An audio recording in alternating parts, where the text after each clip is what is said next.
ஆதி என்னும் பராபரையே, அன்பான மனோன்மணியே, ஜோதி எனும் பஞ்சகத்தாலே, சொற்பெரிய கரைமுகனே, தீது நீக்கும் கந்தவளே, திருத்துகின்ற குருநாதர்களே, 18 சித்தர்களே, பண்பான பரமசிவமே, ஓதியே ஜோதிடங்கள் உரைப்பதற்கு நாத விந்து வடிவாக நல்ல துணை ஆவீரே.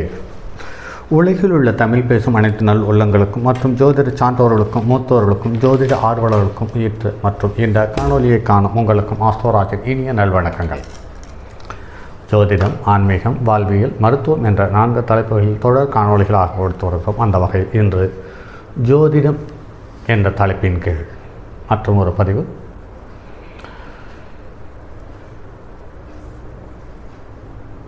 ஒரு மனிதனுடைய வாழ்க்கையை தரமான வாழ்க்கையாக மாற்றக்கூடியது லக்கினத்திற்கு 7ஆம் இடம் சப்தமஸ்தானம் என்ற வாழ்க்கை துணை வந்த பிறகு, அல்லது தரமான கூட்டாளி வந்த பிறகு, அல்லது கூட்டு தொழிலில் பங்காளி வரும் பொழுது அந்த மனிதனுடைய வாழ்க்கை வெளிச்சத்துக்கு வருகிறது அல்லது வெளிச்சத்தோடு தொடர்பு பெறுகிறது என்பது நடைமுறையில் எண்ணற்ற ஜாதகத்தில் பார்த்திருக்கிறோம்.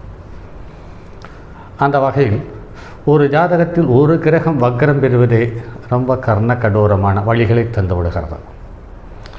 2 கிரகம் வக்ரம் பெறும் பொழுது ரொம்ப கடினமான வாழ்க்கை வாழ வேண்டியதாக இருக்கிறது. சில தவறுகள் நடக்கும் பொழுதும் அந்த தவறுகளை கண்டும் காணாமல் வாழ வேண்டிய கட்டாய சூழ்நிலைக்கு தள்ளப்படுகிறோம், அல்லது ஒன்றுக்கு மேற்பட்ட தவறுகளோடு வாழ வேண்டிய கட்டாய சூழ்நிலைக்கு தள்ளப்பட்டு விடுகிறோம். 3 கிரகம் வக்ரம் பெறும் பொழுது நிரந்தர வக்ரியான ராகு கேதுவோடு 5 கிரக வக்ரம் ஆக மொத்தம் 9 கிரகத்தில் 4 கிரகங்கள் மட்டுமே நல்ல நிலையில் இருக்கும் பொழுது அந்த மனிதனோடு ஒரு பெண் வாழ்வது என்பதும் சாத்தியக்கூற குறைவு. அப்படி வாழ்ந்தாலும் வாழ்க்கையை போல் இருப்பதும் இல்லை. இது பொது விதிகள். இந்த பொது விதிகள் என்று பார்க்கும் பொழுது இது நிறைய தகவல்களை நிறைய ஜாதகத்திற்கு ஒத்து போயிருக்கிறது. நடைமுறையில் பார்க்கும் பொழுது சில 1000 ஆண்டுகளுக்கு முன்னவே இன்று இருக்கக்கூடிய நவீன அறிவியலினுடைய உபகரணங்கள் இல்லாமலேயே மனிதன் கிரகங்களினுடைய கதிரலைகளினுடைய தாக்கத்தை உணர்ந்து அது மனித வாழ்க்கையில் எவ்வாறு பங்கு பெறுகிறது, எவ்வளவு அலைகழிக்கிறது, எவ்வளவு நன்மைகளை தருகிறது என்பதை அழகாக நமக்கு எழுதி தந்துவிட்டு சென்றிருக்கிறார்கள் என்பது நினைக்கப்படும்போது சற்று பெருமிதமாக இருக்கிறது நம் முன்னோர்களை நினைத்து. அந்த வகையில் இந்த சப்தமஸ்தானம் ஒரு மனிதனை படுத்தும் பாடு என்ன என்பது சார்ந்த தகவலை ஒன்றுக்கு மேற்பட்ட திருமணங்கள் செய்தது அல்லது இருதார யோகத்தை அடையாளம் காட்டக்கூடிய கிரகங்கள் அமைந்த அமைப்பை கொண்ட ஜாதகங்கள், எனது 27 வருட அனுபவத்தில் நான் பார்த்த ஜாதகங்களை ஒவ்வொன்றாக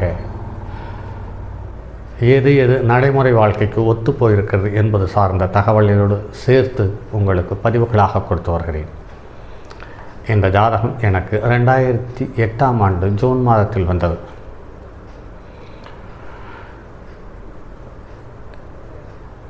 இந்த ஜாதகம் பிறப்பு 30/3/1953 அதிகாலை 4 மணிக்கு பிறந்தது. இது அந்தியூரில் பிறந்த ஒரு ஜாதகம்.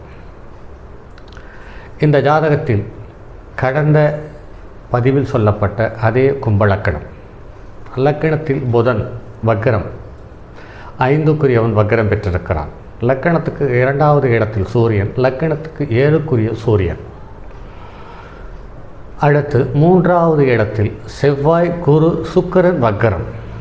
6வது இடத்தில் கேது, 8வது இடத்தில் சந்திரன், 9வது இடத்தில் சனி வக்ரம், 12வது இடத்தில் ராகு. பொதுவாகவே காலபுருஷனுக்கு 3, 6, 8, 11, 12 இந்த லக்கண ராசிகளை கொண்டவர்களுக்கு வாழ்க்கை துணை சற்று கடினமான சூழ்நிலையை உருவாக்கி தந்து விடுகிறது, அல்லது இவர்கள் நினைக்கும் தகுதியோடு வாழ்க்கை துணை அமைவதில்லை. அழகில் அமைந்தால் குணத்தில் அமைவதில்லை, குணத்தில் அமைந்தால் அழகில் அமைவதில்லை என்பது நிறைய ஜாதகங்களில் பார்த்திருக்கிறோம். ஸ்திர லக்னங்கள் எதுவாக இருந்தாலும், ரிஷபமாக இருந்தாலும், சிம்மமாக இருந்தாலும், விருச்சிகமாக இருந்தாலும், கும்பமாக இருந்தாலும், இந்த 4 லக்கணங்களுக்கு 3ஆம் இடத்துக்குரிய சரராசியில் கிரகம் இருந்தாலும், 8ஆம் இடத்தில் இருக்கக்கூடிய சந்திரன் ராசியில் கிரகம், அந்த கன்னி ராசியில் கிரகம் இருந்தாலும் வாழ்க்கையில் கர்ண கடூரமான சூழ்நிலைகளை தாண்டி பயணிக்க வேண்டியதாக இருக்கிறது என்பது எண்ணற்ற ஜாதகத்தில் பார்த்திருக்கிறோம். அந்த வகையில் இந்த ஜாதகத்தில் லக்னத்துக்கு 3ஆம் இடத்தில் 3க்குரிய மாரகாதிபதியும், லக்னத்துக்கு 2-11க்குரிய குருவும், லக்னத்துக்கு 4ஆம் இடத்துக்குரிய மற்றும் 9ஆம் இடத்துக்குரிய சுக்கிரனும், 4ஆம் இடத்துக்குரிய கிரகம் தனது ஸ்தானத்துக்கு 12இல் மறைந்தது. தரமான குடும்ப வாழ்க்கையை கிடைத்தது. அதே சமயத்தில் லக்னத்துக்கு 9ஆம் இடத்துக்குரிய கிரகம் என்று பார்க்கும்போது சுக்கிரன் அவனுடைய ஸ்தானத்தை, தனது ஸ்தானத்தை பார்த்திருக்கிறான் என்பதை கருத்தில் கொள்ள வேண்டிய ஒரு முக்கிய தகவல். இதில் 9ஆம் இடத்தில் வக்ர கிரகம் ஆக தந்தைக்கு இவருக்கு ஒத்துப்போவதில்லை.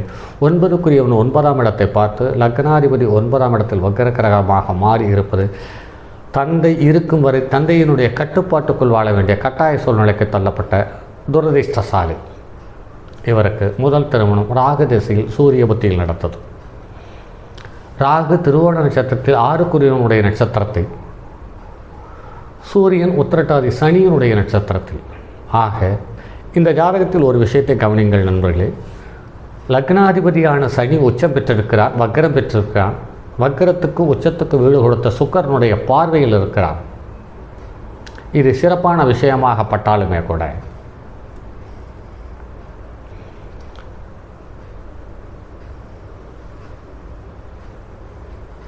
இவருடைய ஜாதகப்படி லக்னாதிபதியும் 7க்குரியவனும் ஒருவருக்கொருவர் 6-8இல் அமர்ந்திருக்கிறது.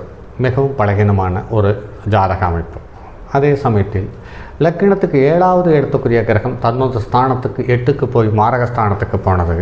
அதே சமயத்தில் அந்த வீட்டுக்குரியவன் சிம்ம லக்கணம் என்று சொல்லக்கூடிய 7க்குரியவனுக்கு பாதகாதிபதியோடு சேர்ந்து பாதகத்தை தந்தது.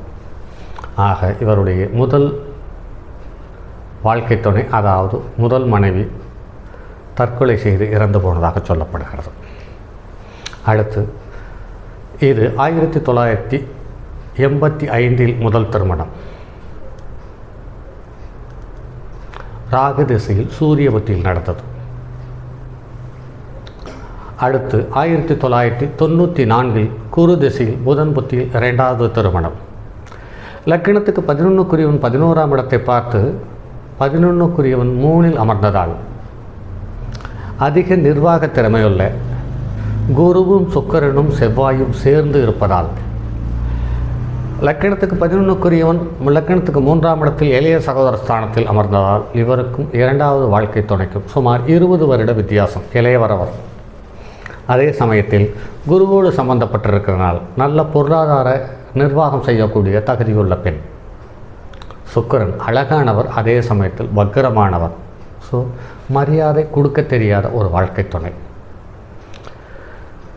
முதல் மனைவிக்கு 2 பெண் குழந்தைகள், 2வது மனைவிக்கு 2 ஆண் குழந்தைகள்.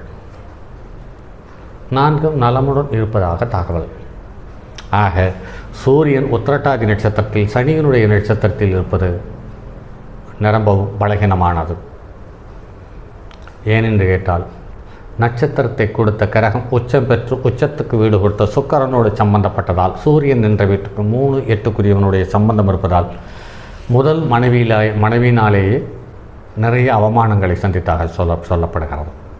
அடுத்து சந்திரன் உத்தர நட்சத்திரம் 4ஆம் பாதத்தில் கன்னி ராசியில்.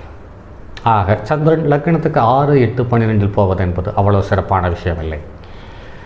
அடுத்து செவ்வாய் பரணி நட்சத்திரத்தில் லக்னத்துக்கு 9க்குரிய பாதகாதிபதியினுடைய நட்சத்திரத்தில் அமர்ந்து பாதகாதிபதி பாதகஸ்தானத்தை பார்த்தனால் பாதகஸ்தானத்துக்கு பலம் அதிகமானது. அதே சமயத்தில் சுக்கிரன் வக்ரம் பெற்றது, அதீத பலம் அதீத பலம் பெற்ற கிரகமாக அமைந்தது. ஆக முதல் மனைவியினுடைய கட்டுப்பாட்டுக்குள்ளும் இவர் வாழ வேண்டிய கட்டாய சூழ்நிலைக்கு தள்ளப்பட்டார். 2வது மனைவியினுடைய கட்டுப்பாட்டுக்குள்ளும் வாழ வேண்டிய கட்டாய சூழ்நிலைக்கு தள்ளப்பட்டிருக்கிறார். அடுத்தது புதன் பூரட்டாதி 3ஆம் பாதத்தில் பிறந்தது. ஆக 5க்குரியவன் வக்ரம் பெற்றிருக்கிறார். ஆக பூர்வ புண்ணியம் வலுவானது. அதே சமயத்தில் குழந்தைகள் இல்லை என்ற பற்றாக்குறையும் இல்லை. அதே சமயத்தில் குழந்தைகள் இவர்களை விட வலுவானவர்கள், வக்கரமானவர்கள், அதே சமயத்தில் அதீத பிடிவாதம் கொண்டவர்களாக அமைத்தது என்பதை கருத்தில் கொள்ள வேண்டியதாக இருக்கிறது. அடுத்தது குரு லக்னத்துக்கு 3ஆம் இடத்துக்குரியவனோடு சேர்ந்ததால் குரு கிருத்திகை நட்சத்திரத்தினுடைய சாரம் பெற்று நட்சத்திரத்தை கொடுத்த சூரியன் குரு என்ற வீட்டுக்கு 12இல் அமர்ந்ததால் இவருக்கு பிறகு குழந்தைகள் இல்லை. இவருடைய தந்தை வழி தாத்தாவும், அந்த தாத்தாவுக்கு பிறகு குழந்தைகள் இல்லை.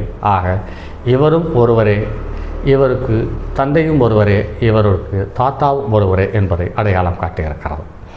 அடுத்து சுக்கிரன் அசுபதி நட்சத்திரத்தில் கேதுவனுடைய சாரத்தில் பிறந்திருக்கிறது. இந்த கேதுவும் சுக்கிரனுக்கு 4ஆம் இடத்தில் இருக்கிறது சிறப்பு என்று பார்த்தாலும், கேதுவுக்கு வீடு கொடுத்தவன் சுக்கிரனுக்கு 6இல் மறைந்ததால் பெண்கள் சம்பந்தப்பட்ட உறவு, பொருளாதாரம் எல்லாமே இவரை சுற்றி இருப்பவர்களிடம் நிறைய இருந்தது. ஆனால் இவரிடம் அது பற்றாக்குறையாகவே இருந்ததாக நடைமுறையில் பார்க்க முடிகிறது. அடுத்து சனி சித்திரை நட்சத்திரம் 3ஆம் பாதத்தில் இருக்கிறது. சித்திரை 3ஆம் பாதத்தில் பிறந்து செவ்வாய் சனியினுடைய நேரடி தொடர்பு இருக்கிறது. அப்படி பார்க்கும் பொழுது இவர் கடினமான உழைப்பாளியாக இருக்கிறார். அது நிலம் சார்ந்த விஷயத்தில் இவர் கடின உழைப்பாகவும் இருந்திருக்கிறார் என்பதை நடைமுறையில் பார்க்க முடிகிறது. ஆக இவருடைய தொழில் என்பது விவசாயம் மற்றும் செவ்வாய் சம்பந்தப்பட்டதால் கால்நடைகள் மீது அதீத பிரியமும் அக்கறையும் கொண்டுள்ளவராக அடையாளம் காட்டப்பட்டிருக்கிறது. அடுத்தது ராகு திருவோண நட்சத்திரத்தில் லக்கணத்துக்கு 12ஆம் இடத்தில் இருப்பது ராகு அவ்வளவு சிறப்பில்லை. ஏனென்று கேட்டால் லக்கணத்துக்கு 3, 6, 10, 11ஆம் இடங்களில் ராகு இருக்கும் பொழுது அது யோகத்தை தந்து விடுகிறது.